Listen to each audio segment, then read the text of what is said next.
Greetings all. It's been quite a while since I did any kind of update on what's going on here. There's a lot of stuff that I filmed and then never did anything with, and a lot of stuff that I just wanted to get on with and not worry about filming it.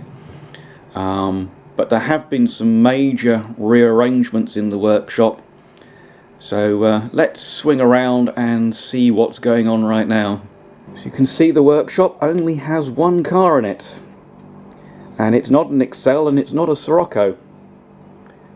So I had a major rearrange and put the Sirocco shell into storage, put the Excel chassis underneath the Excel body, which is up on stands, and got the Esprit in here because I've heard from the trimmer and he's now in a position to actually start doing some work on the interior soon. And I've been working on this car in the other garage. All the suspension is rebuilt and installed. I discovered a problem. Well, I discovered many problems with this car. For those of you who don't know the story of this car, it was formerly a slammed scene car, so it was on airbags and could be dropped down very, very low. In fact, the front tyres in particular, the body would actually sit on the tyres. And this has been featured in a number of magazines and oohed and ahed over, but its actual ability to function properly as a car, even when at normal ride height, was somewhat compromised. So whilst rebuilding and modifying the gear linkage, I discovered that there were no heater pipes connected up, that they just hadn't been plumbed into the V6 engine. And then I discovered that there wasn't in fact a thermostat in the engine, which would account for the incredibly long warm-up times, and also it was very reluctant to start and stay running, which I eventually found out was due to the fact that the linings in the fuel tank were failing and blocking up all the fuel lines. And unfortunately, fuel tanks are not easy to get out of an Esprit. Yes, I know there's a step ladder in my engine bay. That's how I access my loft storage. But the fuel tanks sit in these recesses and take a certain amount of juggling to get out at the right angle, and won't go past an Alpha V6. So out came the engine. There were a few jobs on the engine I wanted to do anyway. I've been modifying the thermostat housing, both repairing and reorienting some of the pipe work for a cleaner installation. Wanted to swap the alternator to the other side of the engine where there's a lot more room, and put a smaller unit, more compact unit on it. The original Alpha one being quite a lump. And that has unfortunately turned into a transmission rebuild. Now these Citroen SM derived transmissions have a known problem with, if you can see down there, that is where the input shaft goes in, and the input shaft should be retained by a circlip, which, if it fails, allows the input shaft to move forward. And if it was a Maserati V6, that has a ball race in the crank, which then just stops the shaft from moving.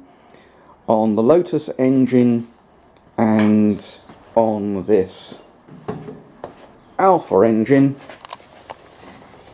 the bearing hiding in there, too deep to see in fact, yeah, is a needle roller, and at least on this engine the needle roller cannot move, so it still restrained the input shaft. The shaft was only half engaging its splines, which would have led to eventual failure. There were also issues with the clutch setup. So this is from memory, it's a 166 dual mass flywheel with a 164 clutch cover and a Maserati Merak clutch disc, which is the right size to fit this cover. And the stack up height, so the distance between this face and the fingers is not quite the same as a Lotus clutch, and the pivot point for the clutch release arm had not been adjusted to correct this, which accounted for the both incredibly light and also incredibly heavy clutch operation. I could actually push the clutch pedal down by hand quite easily, but not to the release point of the clutch.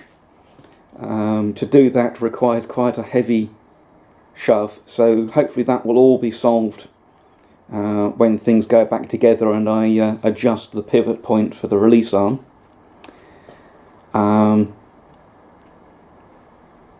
But the clips that hold the release bearing to the release arm, one of them had been replaced by an R clip and had fallen off and was sitting in the bell housing. But I discovered you have to take the bell housing off and the differential out in order to put the input shaft back in properly. And we can see a very tired looking differential bearing, so it's going to need a new pair of them. They are fortunately a completely standard size bearing, unlike many in this gearbox, like that roller bearing supporting the differential pinion, which is a custom size of bearing. I think the only other standard bearing is the one supporting the input shaft. Everything else is either a complete special or modified dimensions. The pinion bearing is the inside diameter is 1mm bigger than a normal roller bearing, but also has more rollers for more load capacity. So fortunately they are available, but also very expensive. I think the pinion bearing there is something like £250. Given the general state of the gearbox, which is a little bit worn, the bearings are fine for the remaining life of many of the other components. So I won't be doing a complete rebuild because it would cost me thousands. We're just going to have to do the best we can and use up the remaining life of this gearbox before spending lots of money on a replacement or a full rebuild. So that's kind of where we are. This individual throttle body setup is going to get removed from the engine and replaced with something that allows you to drive the car without using earplugs, because normally the engine has a cover which separates it from the engine bay, and without it the only thing separating the sound of the engine from the cabin is a single pane of glass. And I know some people are going to say, oh, but it will sound wonderful. Yes, it sounds wonderful if you're wearing ear defenders, but not if you're actually sitting in it and trying to drive it anywhere. And maybe your hearing is already completely shot, but mine is still quite good for my age, and I would like to keep it that way. Anyway, that's where we are at the moment. Oh, yes, of course, the next thing was when I pulled the fuel tanks to think about cleaning the failed lining out and redoing it.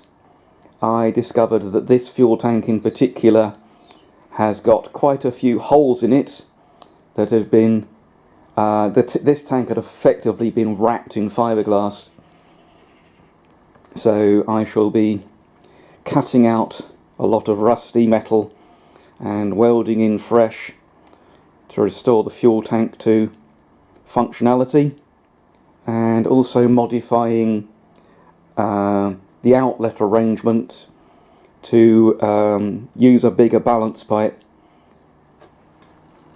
The Esprit has twin tanks and twin fillers, one like this on each side, but certainly on this Eurocar the balance pipe between the two tanks meant that if you wanted to fill both tanks, you were realistically going to have to separately fill both sides to get them full whilst actually at a petrol station. So a larger balance pipe will help with that.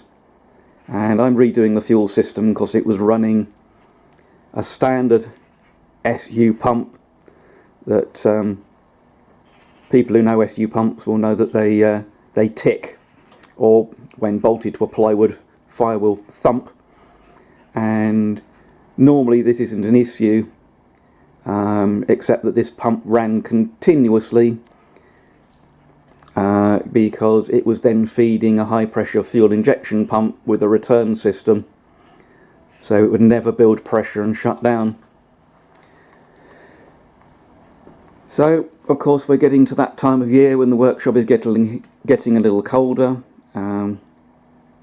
but hopefully I will still be making progress, and I will endeavour to actually do some updates. So see you all soon.